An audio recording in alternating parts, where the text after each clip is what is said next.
Alright, let's dive into this one. The scene opens with a blizzard raging. Snow whips across the screen, swirling around a figure standing atop a mound of bones. It's Wolverine, his iconic yellow and blue suit tattered, his claws extended and glistening in the harsh light.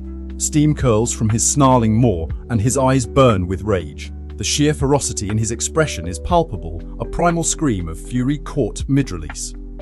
The pile of skeletons beneath him is a chilling tableau, stark and unsettling against the cold blue of the blizzard, and gives this moment a heavy feeling, like this is not just any battle he's about to have. This, my friends, looks like a brutal new beginning for Wolverine. The scene shifts to the Northwest Territories of Canada, where the same relentless blizzard rages. We are introduced to a pack of wolves led by a strong, grey female. Her yellow eyes are sharp and intelligent, and we feel her age and experience in the way she carries herself. This wolf has led her small but proud pack through good and bad times, and it's clear she's a formidable leader. We see her in different moments, leading the pack through the snow, hunting, and simply surviving. The narration underscores her responsibility, her role in protecting the pack from traps and dangers. We get a sense of the cycle of life through her eyes, watching old wolves pass and new ones born. But then something shifts. The narration mentions a new member of the pack has arrived, the fiercest hunter she's ever seen, and that the pack has thrived since he came. This new wolf's shape is wrong and his scent is strange, yet the old wolf is thankful for this powerful addition. Could this be connected to what we saw of Wolverine? We'll just have to wait and see. And there he is. The mystery is solved as the scene explodes into action. We see the new wolf is actually a naked Wolverine, his powerful frame moving with the pack. He's not just running with them, he's a part of them. The narration confirms it, that he is one of them. Wolverine's face is set, his brow furrowed, with breath steaming in the frigid air as he moves. He blends surprisingly well with the wolf pack as they bound through the snow, his muscle and movement akin to that of a wild predator. The art style here emphasizes the raw, animalistic nature of Wolverine, blending the human and beast in a powerful visual. The pack moves swiftly, and you can almost feel the thudding of their paws on the snow as they surge forward as one, and so does Wolverine, no claws extended, simply running as part of the pack. It's a wild and unexpected turn, and the connection with the previous scene of the wolf pack makes it all that more meaningful. Just minutes later, the scene cuts to another figure moving through the snow. It's a silhouette of a person with a gun, their presence a stark contrast to the wild scene before it.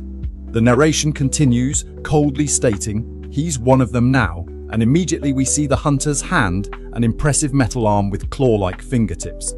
It zooms back to reveal a figure with a recognizable maske. It's Omega Red, and he looks grim as he holds a large rifle in his cybernetic hand. He states his perspective, nothing but an animal. And an animal that needs to be hunted down. The art is sharp and defined, highlighting his resolve and the mechanical nature of his cybernetic arm. The contrast between the wild wolves and the calculated hunter immediately raises the stakes, setting the stage for a brutal and potentially heartbreaking confrontation. We delve into Omega Red's mind, getting a fragmented glimpse into his past and his intense hatred for Wolverine. He speaks of their history, mentioning that he was Wolverine's drill sergeant a century ago. He recalls Wolverine as a wild boy who refused discipline, even hinting at a moment where Wolverine bit his eye. Omega Red's frustration is palpable, and he sees Wolverine as something that always ruins what he builds.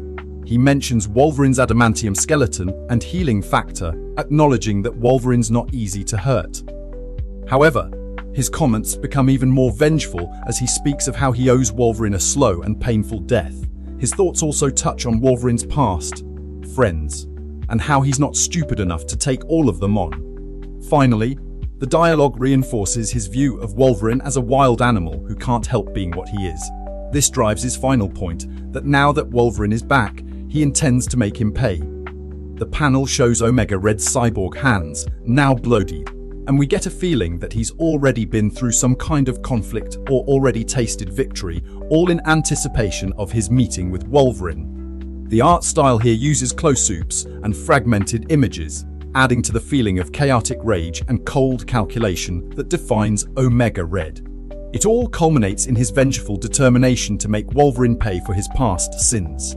The tension ratchets up as Omega Red is surrounded by a group of armed men in winter gear.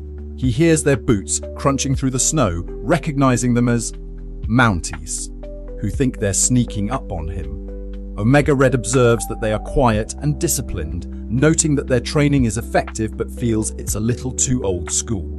The men order him to put down his rifle, which he ignores, stating that he came all this way just to see them. He's aware their bullets can't hurt him, but the panel then shows that he does like killing with his hands, which is a grim moment of clarity. The art here emphasizes the contrast between Omega Red's cyborg-enhanced physique and the more regular humans, making it very clear that he has little to fear from their firearms. The panel shows the officers closing in on him, their guns aimed, unaware of the deadly challenge that lies before them. We can feel a moment of suspense as we understand what Omega Red is going to do next. The scene explodes into chaos. The Mounties confirm they're here investigating reports of a naked man running around armed with multiple knives and, in a cruel twist, state they are looking for him, not Omega Red. Omega Red's reaction is chilling. With a sinister grin, he tells them, "This is perfect, you've got the wrong killer." He then delivers the fatal blow with a bone-chilling warning. "Your rotten luck, you found me instead." The next panel is a close-up of a gun going off at point-blank range. And the last one we see of an officer's body falling backward from the shot. The action is fast and brutal. Omega Red's face is twisted with rage, and we see in this moment his savage ability. The artwork conveys a moment of extreme violence and dark humor, which helps emphasize Omega Red's cruel nature. The tables have turned, and the hunter has become the hunted, making his path all the more bloody and dark. We shift to the perspective of Nightcrawler, who is also in the snowy wilderness. He's clearly tracking someone, his mind full of worry. His opening thought is, "I'm the best at what I do, but what I do is worry." He's wearing a red beanie and a warm sweater, holding his phone, while his tail swings with each step. He expresses concern for his friends, especially since Logan, aka Wolverine, has cut off contact with the X-Men. He has even been outright hostile to Nightcrawler's attempts to reach out. Nightcrawler mentions they know where Wolverine is and that he's not dead, but there are dangers beyond the physical kind. He states that isolation and alienation are the real threats, calling them the horrors of our old habits. Finally, a close-up of his worried face reveals his true motive. "I'm not here to rescue Wolverine from a giant robot or a mutant villain. I'm here to rescue him from himself." The tone has shifted from action to a more introspective, heartfelt concern, and we see a different side of Nightcrawler's character. The art style and the narrative suggest that this will be more than just a physical rescue, hinting at deep emotional stakes that are driving our friend Nightcrawler. Nightcrawler's internal monologue continues, and we learn about his long relationship with Wolverine. He recalls their initial meeting and how, despite his own demonic appearance, the anger, ruthlessness, and easy violence he saw in Wolverine made him think he'd met a demon in the flesh. But he then admits that over the years, he's learned that those things are only a part of who Logan is, though he does fear that those darker qualities are also a part of him. His concern then deepens, stating he fears that Wolverine will never escape those demons. Nightcrawler then sees a disturbing sight through the bodies of the Mounties lying dead in the snow. The narration shifts to a more philosophical tone, reflecting that death is a natural part of forests, but men invented murder. He laments that someone has brought that sin to this beautiful place, and in the last panel his eyes narrow, full of resolve. "I've got to find my friend, and soon." The juxtaposition of beautiful winter scenery with the brutality of violence highlights the gravity of the situation and further strengthens Nightcrawler's commitment to saving his friend, both physically and spiritually.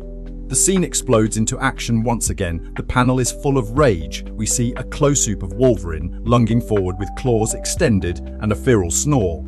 He's clearly in the same rage-fueled state we saw at the beginning. In the next panel, he's attacking Nightcrawler, throwing him backwards with a powerful blow, claws fully extended. Nightcrawler exclaims, "Wolverine," followed by, "It's Kurt," as he is hurled through the air.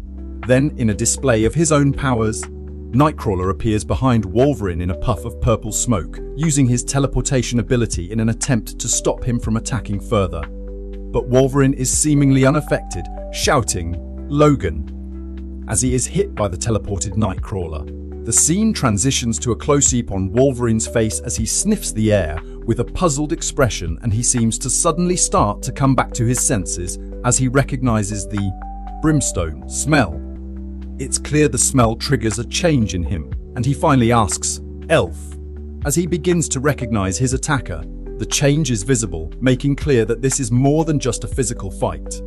The art moves dynamically, emphasizing the speed and brutality of the confrontation as the conflict between these two friends begins. The fight pauses as Wolverine embraces Nightcrawler, still with his claws extended. Nightcrawler says, "Well, of course it's me. Didn't you recognize my scent?" A close-up panel shows a look of confusion in Wolverine's face. He says, Guess I didn't. Head's kind of messed up." A full-body panel shows Nightcrawler looking down at his phone while Wolverine looks concerned. He explains, "Logan, these bodies. What happened?" Wolverine's response is short and grim. "Same thing that happened to my pack." He looks off into the distance with narrowed eyes and simply says, "Follow me," as the scene fades to black. This moment of recognition brings a brief respite. It's a mix of confusion, relief, and a sense of deep sadness. We see the deep connection between the two men and the very real struggle that Wolverine is having. It's clear that whatever happened to Wolverine's mind, it was more than enough to confuse his senses and put his life, and the lives of those he cares about, in danger. We now feel the strong urge to see what happens next, as we hope to finally find the answers. Nightcrawler's heartfelt sorrow is palpable. "Logan, I'm so sorry," as they stand before the carnage of dead wolves. Wolverine seems to be in a state of despair, explaining that he hasn't been in a good place for months, referencing Hawkins leaving Krakoa, and Charles doing what he did. He admits that it's taken its toll on him. Wolverine states that he's out of place with the X-Men right now, and that, truth be told, he doesn't feel like he has much use for them. He explains that he was needed within the Pact and found the space, quiet, survival without schemes, and bonds without laws that he needed. This explanation helps give context to his wolf-like state, and it's clear he had found a form of peace. In the last panel, he expresses deep guilt, saying, "I was too stupid to admit it was just borrowed time. That the world come knocking, and me being stupid got the Pact killed." We see the weight of his grief and self-blame. The art style remains focused on the emotional impact of the moment, contrasting the violent scene with Wolverine's internal suffering. We now understand that Wolverine is a deeply troubled man, haunted by his past and present. The conversation continues as Nightcrawler responds to Wolverine's guilt and despair. He says, "They sounded like they were worthy friends, no family, to you," and apologizes for the situation. He then adds, "But Logan, you still have family that needs you," trying to remind Wolverine that he is not alone. The moment gets more emotional as Nightcrawler hands Wolverine a package and says, "I brought this to remind you of that fact." We see that the package is a box, and there's a very real sense of suspense as we wonder what's inside. Wolverine takes the package, looks down, and in a moment of resignation says, "This ain't me anymore, Elf. This is the past." He takes the package, but his expression is full of deep sadness and guilt, showing his reluctance to engage with it. We feel a turning point in the story as this exchange represents both a confrontation with the past and a chance to move forward. The dialogue takes a more argumentative tone as Nightcrawler counters, "Well, the past has a way of catching up with us, especially with X-Men." He continues, "Things are bad for mutants now, Logan, as bad as they've ever been. And one of our wisest, most powerful leaders is hiding out in the woods." Wolverine bristles at the word leader, asking when he asked to be a leader, clearly still wanting nothing to do with the X-Men. Nightcrawler persists, pointing out that, "You didn't ask, but people still need you. That's life, main friend." Suddenly, Wolverine is interrupted as his senses pick up a new threat, and he cries out, "Allah, no, please, help, oh God, someone help." It's a chilling moment as we realize he's hearing something that is terrifying to him. We then see Wolverine sniffing the air again, his expression now filled with terror, as he says, "Campsite downhill from here. Smells like blood, gun smoke and adamantium." He now understands that he's still in danger and that the past he was trying to leave behind is still hunting him. With a look of both resignation and despair, he says, "Guess there's no getting away from this, huh?" The art moves quickly, transitioning from the tense conversation to the immediate threat, and we are drawn right back into the action. The action kicks into high gear. Wolverine, now fully clad in his classic yellow and blue suit, lunges forward with his claws extended. The perspective shifts to a dynamic action pose, showing his muscular build and the determined look on his face. He shouts, "All right, Elf, let's go." And we see Nightcrawler close behind him. The art is very dynamic, with snow flying around, helping us feel the intensity and speed of the moment. It's a clear indication that Wolverine is back in the fight and has accepted, at least for the time being, the danger that lies ahead. The scene sets the stage for the next phase of their journey, with the promise of more action and conflict. Wolverine and Nightcrawler arrive at the campsite with a bamf. Seeing civilians scrambling and shouting, we heard a cry for help. What's going? Some of the campers look confused, while others simply stand there with their mouths agape. But the hope that they've come to help is cut short. Wolverine calls out, "Elf, over here." And we see, in a separate panel, the brutal truth. One of the campers is lying dead on the snow, his face torn and bloody. The panel is a stark reminder of the brutal violence that Wolverine sensed earlier. Nightcrawler states, "We're too late," as a feeling of dread sets in. The art here is sharp and jarring, emphasizing the shock and horror that the two heroes feel when they see what they've arrived to. The scene suggests that the danger isn't just coming for Wolverine, but is putting civilians in the crossfire too. The scene shifts to a close-up of the survivors of the campsite. They see fume-shocked and in need of help. One asks, "Are you, like, superheroes? You have to help us." A different man then tells Wolverine and Nightcrawler what he saw, explaining that this guy just walked up to the camp. "Thought he was another camper until I saw his arms."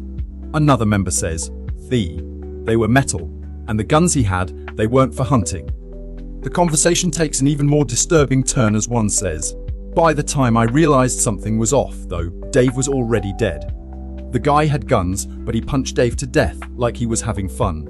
We then see a panel of a camper kneeling beside Dave's body, while Nightcrawler says, "Oh God, Dave. Buddy, bop," showing the personal impact of these events. Another camper then explains, "Yeah, why? That psycho said he did this to draw him out. So, which one of you is Eam?" He says, directing the question to both Wolverine and Nightcrawler. The art emphasizes the grim reality of the situation, focusing on the pain and confusion of the campers and the growing understanding of the deadly trap that's been laid. We realize that Omega Red is deliberately targeting Wolverine, even using innocent lives to do it, and we can sense the danger that's ahead. The campers' reactions turn from fear to realization and anger. One of them points out, "Wait a minute, that costume. I thought they were Avengers or something." He then states, "They're mutants." Another one says, "Oh God, you're right. That psycho must have been one of them too." Wolverine's senses are working overtime as he sniffs the air and says, "That scent the dirtbag who did this ain't one of us. He's an old enemy. But don't worry, I'm gonna stop him before." He's interrupted by a grieving camper who shouts at them, "I don't give a crap, my buddy's dead because of you. I hope that bastard kills you too." He has a look of pure rage, and you can sense the depth of his pain in his words. Nightcrawler tries to calm the situation, saying, "Please, all of you, just listen. You need to leave the area now. It's not safe to." But Wolverine cuts him off, saying, "Forget him. Guy who did this comes back, they deserve what they get." The art and dialogue highlight the complex dynamic of superheroes who can't always protect everyone, and how they are seen in the eyes of those they try to help. The scene makes it very clear that these are not the normal kind of heroes, especially after Wolverine's cold-blooded comment, and this is not just about good and evil, but about survival and revenge. The tension escalates as Nightcrawler tries to explain his point of view. He says, "You are not helping. The X-Men are trying to restore trust in, but is cut off." Before he can finish his sentence, A metal projectile comes flying through the air and slams into Nightcrawler's head. He's thrown backwards with an intense blam. Blood splattering around him, Wolverine yells, "Get down," as he sees his friend fall. The final panel is a close-up of Nightcrawler looking hurt and confused, blood trickling from a gash on his head, and he says quietly, "Nen." Wolverine's frustration explodes, and he yells, "Damn it." The art and the sound effects combine to create a brutal and sudden moment, showing the speed of the attack and putting the severity of the situation in clear context. This moment not only creates a sense of shock but raises the stakes and highlights the extreme danger that our heroes are facing. The battle erupts as more projectiles fly through the air, marked with loud, blom sounds. We see Wolverine using Nightcrawler as a shield, throwing him behind a rocky outcrop and out of the firing range. Wolverine's thoughts are revealed as he's dodging attacks. "I've spent a lot of my life being studied. More times than I can count. I've laid there strapped to some machine, listening to people who think they know me." He continues internally, "I've listened to them say I can't be hurt. Heard over and over that I don't age. What a load of crap." It's clear that Wolverine is struggling with his own mythology, feeling every bullet, every knife, every punch, and noting that he no longer walks away from hurts. He continues, "Every time someone else gets hurt because of me, it ages me." The final panel shows him looking down with a mix of anger and sadness, and he states, "And lately I feel old as dirt." The art is kinetic, showcasing Wolverine's movements amidst the chaos. And the internal monologue reveals the emotional and physical toll of being Wolverine, as he's once again being forced to put his friend in danger. Wolverine races across the snowy landscape and states, "I've stanched Kurt's bleeding." Before thinking, "I tell myself he'll be fine, 'cause I have to tell myself that in order to leave him alone." He then sets his focus to the bigger problem. "Have to get back to the campers now. The man toying with them, with me, will kill them all if I don't." Wolverine's thoughts shift as he realizes the enemy he is fighting is Omega Red. He says, "So, Cyber's here. Should have picked his scent up earlier. I'm slipping." He then remembers their history. "A lifetime ago, Twisted Bastard was my commanding officer, killed people I loved just to motivate me. Our relationship ain't improved since." Another blam rings out as we see a rifle shot in the distance. A rifle shot, but not aimed at the campers or Kurt. A signal. Wolverine understands that he's been baited. That clearing Opil. He wants me to find him. In the final panel, Wolverine stands at the top of the hill, looking ahead and with a sinister look on his face, stating, "Fine by me." The art style is sharp and dramatic, building up the tension and emphasizing the clear path to confrontation. The scene makes it very clear that Wolverine has set his mind to destroying his enemy and nothing will stop him. The highly anticipated confrontation finally arrives. Omega Red is standing in the snow, clearly waiting for him. As he says, "Finally done hiding behind your friend's pipsqueak. I thought you'd." Wolverine cuts him off mid-sentence, asking him, "You come all this way for a conversation?" Wolverine snarls as his claws extend with a snit, stating, "'Cause I ain't in the mood." The next panel shows the first blow of the fight as Wolverine lunges forward. Omega Red attempts to block him but is hit by a powerful blow from Wolverine's fist. The next panel focuses on the intensity of their fight, showing their claws locking together with a screech sound. The panel then focuses on their hands, showing the force of impact as metal claws clash with metal hands. The artwork is dynamic and full of energy, with a very real sense of danger, as we can finally see these two powerful enemies finally come to blows. The fight between Wolverine and Omega Red becomes a symphony of brutal sounds. The screech and squeal of adamantium on adamantium echoes through the forest, while the scene is set far enough away for us to notice how much the conflict is echoing through the valley. In another panel, we see the fight has moved to a location near a mountain. Down the mountainside, the sound travels, the clamour seeping deep into the caverns. Then the perspective shifts again to a close-up of their faces as they are headbutting each other with a loud clong. The final panel takes on a more ethereal feel, with the narration stating, "Deeper still it travels, into the seemingly bottomless depths of the earth where metal is born." We end with the words, "And there their sound is heard." The art here emphasizes the raw violence and echoes of the battle, suggesting that something more is about to happen because of this conflict. The fight continues with a brutal exchange, with clang and scrapang sounds emphasizing the impacts. The narration changes, focusing on something deeper than the physical blows being exchanged. It is pure and it is true. In a close-up panel, we see a golden orb beneath the surface of the ground. The narration continues. Once, it was wielded by the worthy. Its many names rang out in the hands of heroes. Then another close-up panel shows the continuation of the fight, stating, in the many centuries since that age, it has slumbered.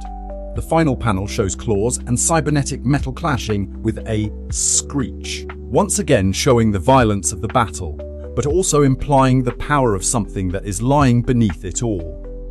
The art and narration move us into a more mysterious dimension, hinting that there is something more important at play, as if the fight itself is a catalyst to something far bigger. The narration continues to focus on the mysterious force beneath the battle, stating, "But the distant echoes of man's false metal have grown louder with every day of this unworthy age." Another panel shows the fight continuing with a scream, emphasizing the brutality of the conflict as their claws clash once again. Then it continues as the narration states, "And on this night, as that screaming screech grows loud enough to pierce the very earth above it." Another panel highlights the intensity of the fight, with both figures panting and exhausted. Before moving into the final panel, we then see a close-up of the golden orb, which is now shimmering and glowing brightly, as the final narration says, "It wakes." The art takes on a more mystical tone, highlighting the strange and otherworldly power that is being awakened. The narration builds tension and creates a sense of foreboding, and the emphasis is clearly no longer on the fight, but on the power that has been awoken. The fight moves into a bloody exchange as Wolverine goes into a rage, telling Omega Red, "Your skin might be adamantium, bub." The next panel shows a close-up of the bloodied fist of Omega Red being impacted by something, as Wolverine continues, "But your insides ain't." Then, in a double panel, we see a close-up of both Wolverine and Omega Red's faces. Omega Red's is twisted and blooded while Wolverine's is full of feral fury. Wolverine is delivering a series of brutal blows, and he finishes the thought, "And I'm gonna turn him to jelly," as another whum fills the panel. The art here is sharp and brutal, full of energy as we see the rage of Wolverine coming through with every punch. We realize that the game is not just about winning, it's about delivering as much pain as possible. The change in tone after the ethereal moment with the orb is a shock that emphasizes the animalistic nature of the battle. The battle becomes personal as Wolverine is determined to end it. He grabs Omega Red by the throat and says, "I got a pact to avenge." Omega Red tries to break free, yelling, "Grah, get back here," while Wolverine continues, "Get off of me, you mangy," before delivering a sharp headbutt. The two are now locked in close combat, their faces inches away from each other. Wolverine, with a wild look in his eyes, reveals his dark history with Omega Red. "Remember when I bit out your eye, Silas? I can still taste your blood, screwed up that day though." In the final panel, we see a close-up of Omega Red's metal arm being pierced by Wolverine's claws as he says with barely contained fury, "Show to taken em both." Omega Red lets out an agonizing scream, "Kive." The art is brutal and raw, showcasing the intensity and the personal history that fuels the conflict. Wolverine's dark side is on full display, and the pain being inflicted is not only physical, but emotional, as they are not just fighting, but trying to make each other suffer as much as possible. Omega Red is now wounded and struggling. He stumbles away, trying to retreat as Wolverine taunts him. "Where you going, Silas? Thought you were a tough guy." He then points out, "Remember, I shot your blue freak buddy. By now, he's probably bled through the cloth you slapped on him." Omega Red continues, trying to throw Wolverine off his game, probably dying right now. "But you're coming after me instead of helping him. Heh, you really are an animal." The final panel shows Wolverine with a furious look, his teeth clenched, as he prepares to finish the fight. The art here shows Omega Red's weakened state, while emphasizing Wolverine's relentless nature. The dialogue focuses on their deep-rooted animosity and Wolverine's internal struggle between his animalistic nature and his loyalty to his friends. The scene suggests that the fight will soon come to an end, and Wolverine will come out victorious. Minutes later, Wolverine arrives at the campsite to find the other survivors, and he sees that Nightcrawler is conscious and being tended to by another camper. Wolverine calls out, "Hold on, Elf, I'm coming," and then a different camper informs Wolverine, "Just in time, your friend finally woke up." Nightcrawler, weak and still clearly wounded, says, "Hellogan." Wolverine looks at him, then to the other camper and says, "Don't blame your friends for taking off." Scary situation, but thanks for sticking with him. The other camper, with a serious expression, states, "I'm a 100% doctor. I took a 100% oath." The camper then tells Wolverine, "Anyway, I've done all I can for him. Try not to let him die. Ha." The next panel shows the camper walking away as she says, "You got it." And then Wolverine makes his way to Nightcrawler. In another panel, we see Nightcrawler saying, "Logan, are you all right?" And Wolverine replies, "I'll live."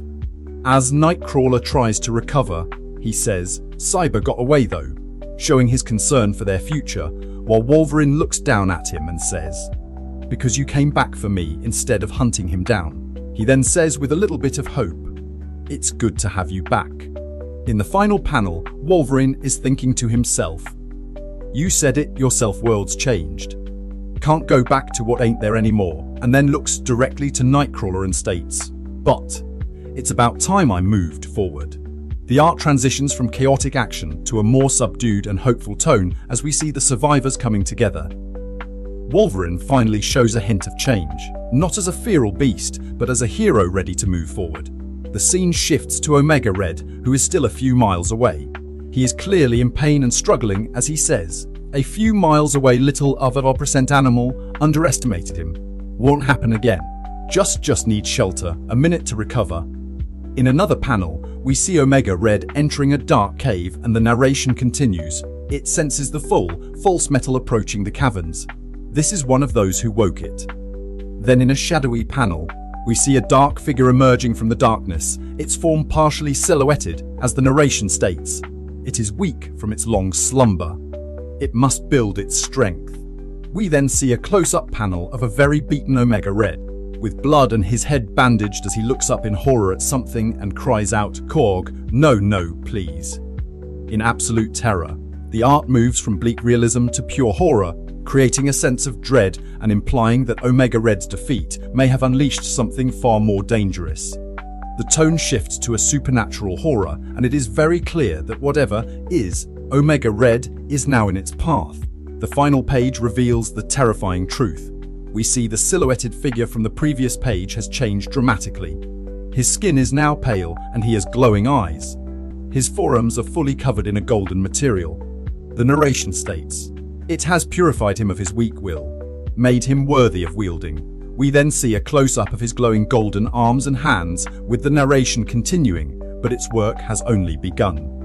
More of the false metal, adamantium, remains. The last part of the narration is filled with dread and finality, and it will not rest again until all of it has been purged from this earth. The art is stark and unsettling, leaving us with a sense of unease and dread about this new threat, and setting us up for a very dark and terrifying future. We then see the words, "Next issue, Wilderness of the Wendigo," signaling the beginning of the next chapter of this story. Thanks for tuning in. Stay curious, stay awesome, and don't forget to hit that subscribe button for more amazing content.